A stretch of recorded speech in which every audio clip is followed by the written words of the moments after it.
Richard Leonard Kuklinski, infamously known as the Iceman, was one of America's most notorious contract killers. Born on April 11, 1935, in Jersey City, New Jersey, Kuklinski endured a violent upbringing marked by severe abuse from both parents. His turbulent childhood and early displays of cruelty foreshadowed a lifetime of violence. By his teenage years, Kuklinski had already committed his first murder, allegedly killing a neighborhood bully. As an adult, he led a double life: devoted husband and father by day, ruthless enforcer by night.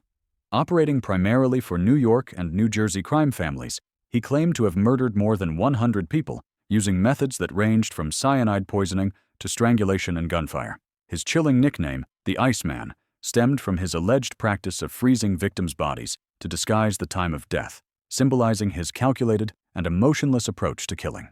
In 1986, a covert sting operation, Operation Iceman, led to his arrest after he attempted to hire a hitman to carry out a murder using cyanide.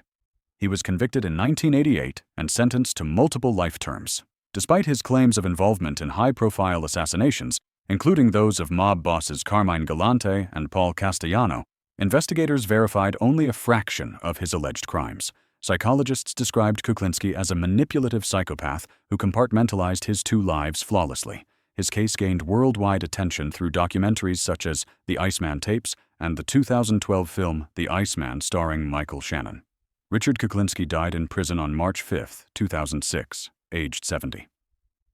Giovanni Brusca, born on February 20, 1957, in San Giuseppe Hato, Sicily, emerged as one of the most feared figures of Italy's Cosa Nostra.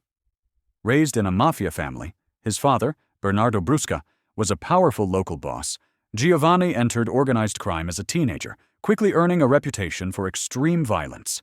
Under the mentorship of Salvatore Totò Riina, leader of the Corleonesi clan, Brusca became known for his brutality and loyalty during the Mafia wars of the 1980s and 1990s. Nicknamed Il Porco, the pig, and Uscana Cristiani, the people slaughterer, Brusca claimed responsibility for more than 100 murders. His most infamous act occurred on May 23, 1992, when he detonated a massive bomb on a Sicilian highway, killing anti-mafia judge Giovanni Falcone, Falcone's wife, and 3 police escorts. The Capaci massacre shocked Italy and symbolized the Mafia's open defiance of the state. Equally horrifying was his 1993 kidnapping and murder of 11-year-old Giuseppe Di Matteo, the son of a Mafia informant. The boy was held captive for nearly 2 years before Brusca ordered his strangulation and the dissolution of his body in acid, an act that even hardened criminals found revolting. Brusca was arrested on May 20, 1996, after years as a fugitive. Facing multiple life sentences, he became a pentito state collaborator in 2000, exposing key Mafia operations and contributing to numerous arrests. In exchange, his sentence was reduced, and after serving 25 years, he was released in 2021, a decision that outraged much of Italy. Alexander Viktorovich Solonik, born on October 16, 1960, in Kurgan, Russia, rose to infamy as one of the most skilled and feared contract killers of the post-Soviet underworld. Nicknamed Sasha the Macedonian and Alexander the Great for his ambidextrous shooting ability, Solonik's precision and audacity made him a legendary figure in the violent chaos that followed the Soviet Union's collapse. Raised in a modest family, Solonik served in the Soviet Army and later briefly worked with the police before being expelled. In 1987, he was convicted of rape and imprisoned, but after several daring escapes, he entered the criminal underworld, where his exceptional marksmanship drew the attention of major Russian crime syndicates.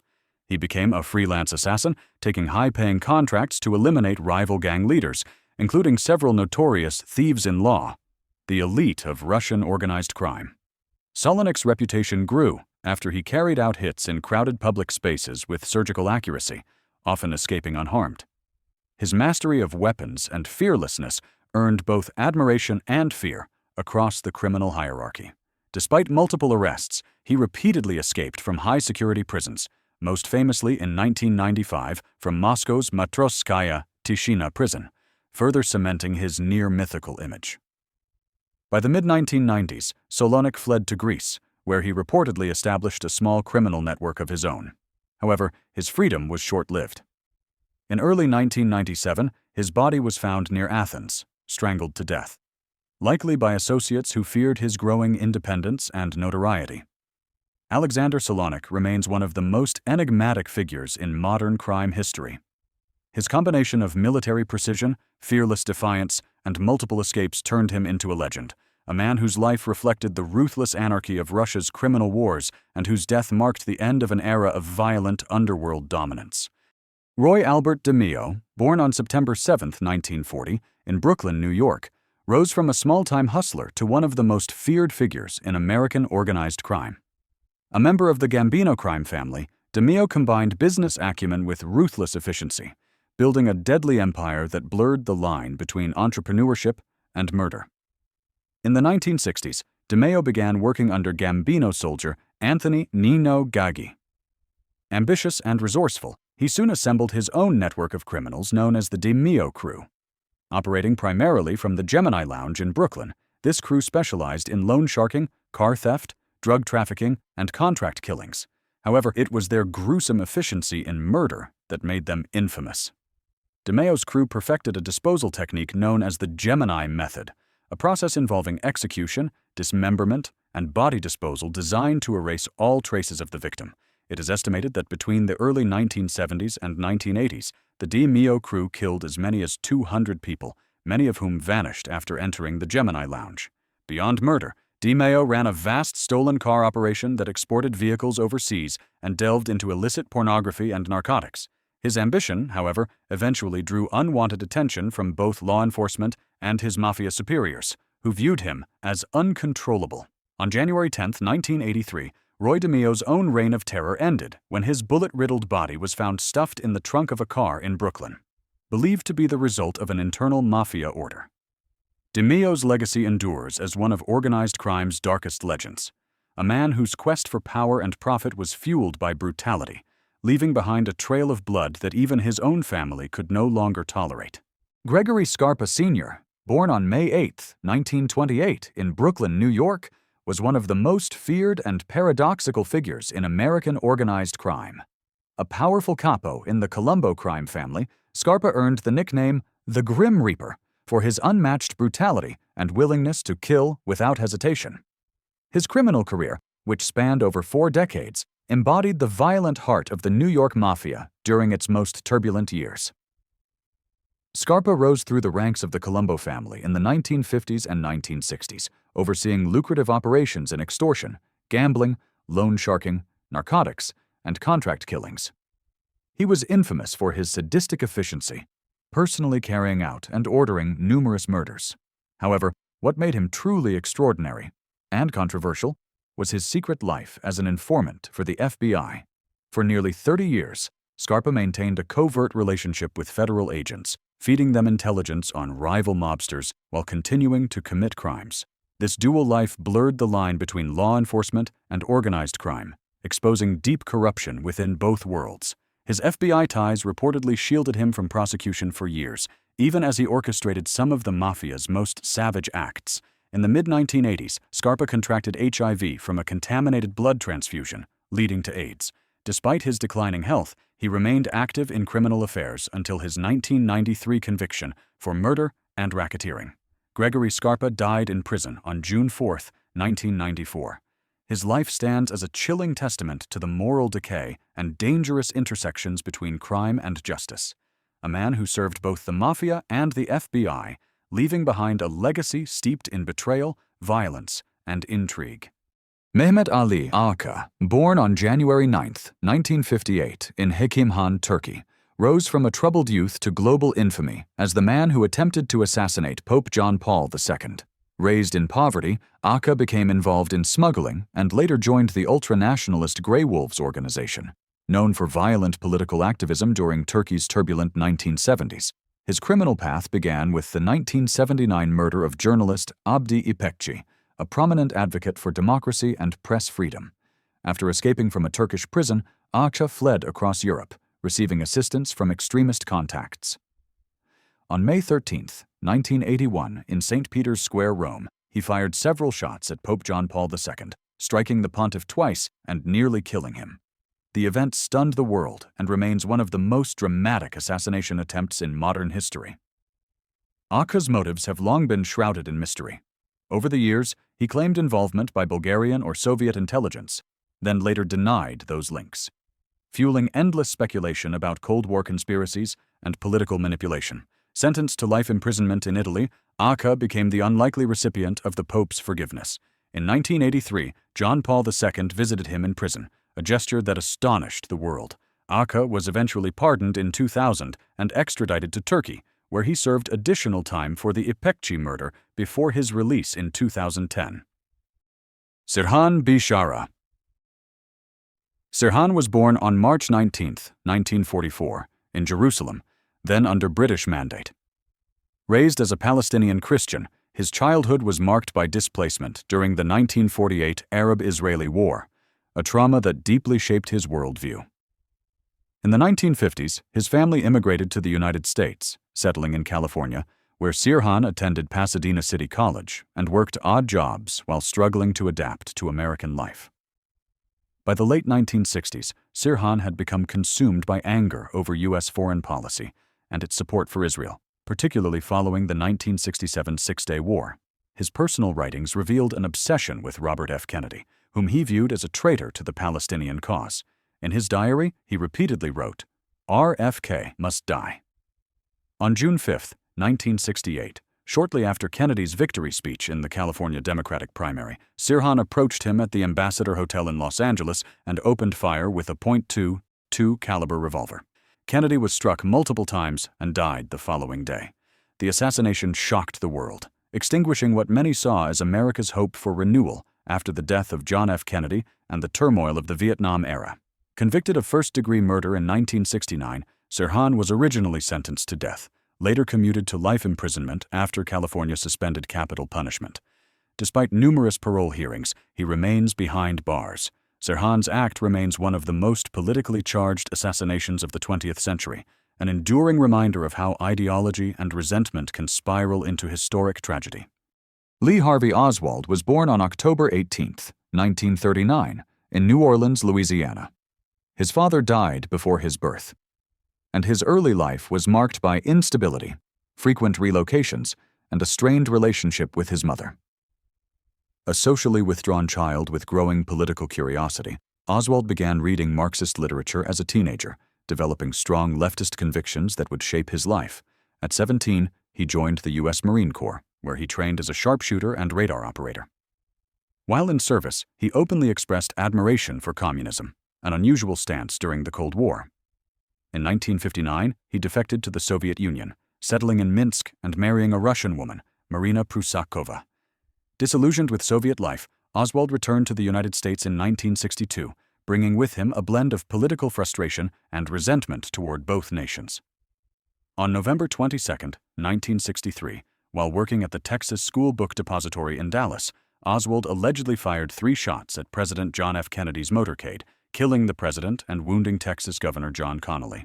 He fled the scene, killing a police officer shortly afterward, but was captured within hours. 2 days later, before he could stand trial, Oswald was shot dead by nightclub owner Jack Ruby, an event broadcast live on television. The Warren Commission concluded that Oswald acted alone, though conspiracy theories endure. His brief, turbulent life and the assassination of President Kennedy remain among the most analyzed and haunting episodes in modern American history. Gavrilo Princip was born on July 25, 1894, in the small village of Obuljaj, Bosnia. Princip grew up in hardship, frail in health, but fervent in conviction. As a young student in Sarajevo, he became deeply influenced by South Slavic nationalism and the growing resentment toward Austro-Hungarian occupation. In his late teens, Princip joined Mlada Bosna, Young Bosnia, a secret revolutionary group advocating the unification of South Slavs under a free Serbia.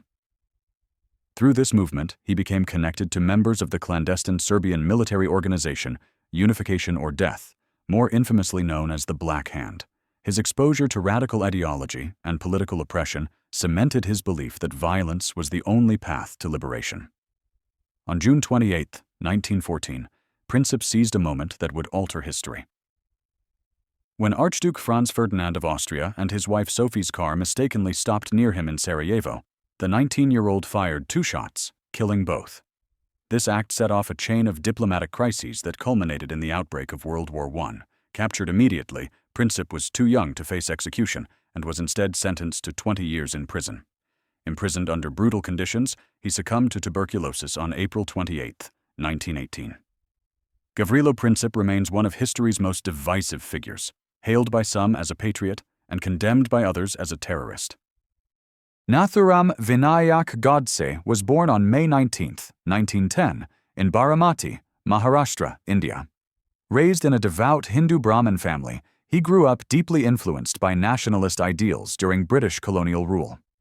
As a young man, Godse became involved with the Rashtriya Swayamsevak Sangh, RSS, and the Hindu Mahasabha, organizations that advocated for Hindu unity and self-determination.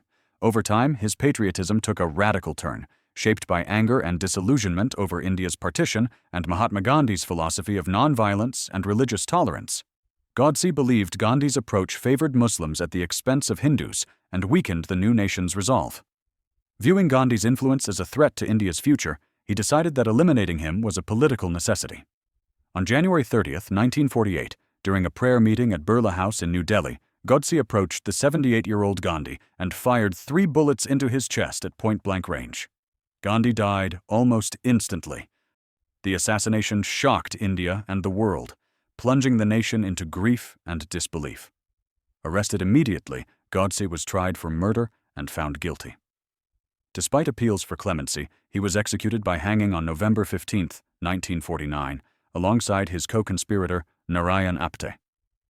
To this day, Nathuram Godse remains one of India's most controversial figures, reviled by most as a fanatic who destroyed the symbol of peace, yet disturbingly revered by a small minority as a misguided patriot who acted for his ideology. Marcus Junius Brutus, born around 85 BCE into a distinguished Roman family, was the son of Servilia, long rumored to be Julius Caesar's lover, and a descendant of the ancient Brutus who helped overthrow Rome's last king. Raised under the guidance of his uncle, the philosopher-statesman Cato the Younger, Brutus was deeply influenced by Stoic ideals of virtue, honor, and liberty, principles that shaped his destiny and his tragedy. Initially, Brutus served the Roman Republic with integrity, holding offices such as quaestor and later praetor. During the civil war between Caesar and Pompey, he sided with Pompey but was spared and pardoned by Caesar after the latter's victory. Though grateful, Brutus grew increasingly alarmed by Caesar's growing power and the Senate's willingness to declare him dictator perpetuo, dictator for life. To Brutus, this signaled the death of the Republic. On March 15, 44 BCE, the infamous Ides of March, Brutus joined fellow senators, including Cassius, in a conspiracy to assassinate Caesar. As Caesar fell beneath the senators' daggers, his reported final words, "Et tu, Brute," immortalized Brutus as the ultimate symbol of betrayal. However, rather than restoring the Republic, Caesar's death plunged Rome into chaos. 2 years later, at the Battle of Philippi, Brutus's forces were defeated by Mark Antony and Octavian. Choosing death over capture, Brutus took his own life on October 23, 42 BCE. To history, Brutus remains a tragic paradox, an idealist who murdered a friend in pursuit of freedom only to destroy the cause he sought to save. John Wilkes Booth was born on May 10, 1838, near Bel Air, Maryland, into a prominent family of actors. His father, Junius Brutus Booth, was one of the greatest Shakespearean performers of his time, and his brother Edwin Booth would become a legendary name in American theater. John inherited their dramatic flair and quickly rose to fame as a talented and charismatic stage actor. Yet beneath his charm lay a deep-seated hatred for President Abraham Lincoln and the Union cause. A devoted Confederate sympathizer, Booth viewed Lincoln as a tyrant responsible for the South's downfall and the abolition of slavery. Initially, he plotted to kidnap the president, but as the Confederacy collapsed in 1865, his plan turned deadly. On the night of April 14, 1865, Booth entered Ford's Theater in Washington, D.C., during a performance of Our American Cousin. Slipping into the president's box, he shot Lincoln in the back of the head with a single pistol round. Leaping onto the stage, he shouted, "Sic semper tyrannis," Latin for "thus always to tyrants," before fleeing. Lincoln died the next morning, plunging the nation into mourning just days after the Civil War's end. Booth evaded capture for 12 days before being cornered in a Virginia barn, where he was fatally shot on April 26, 1865. Once a celebrated actor, John Wilkes Booth is now remembered as the man whose act of vengeance ended one of the greatest presidencies in American history and forever scarred a recovering nation.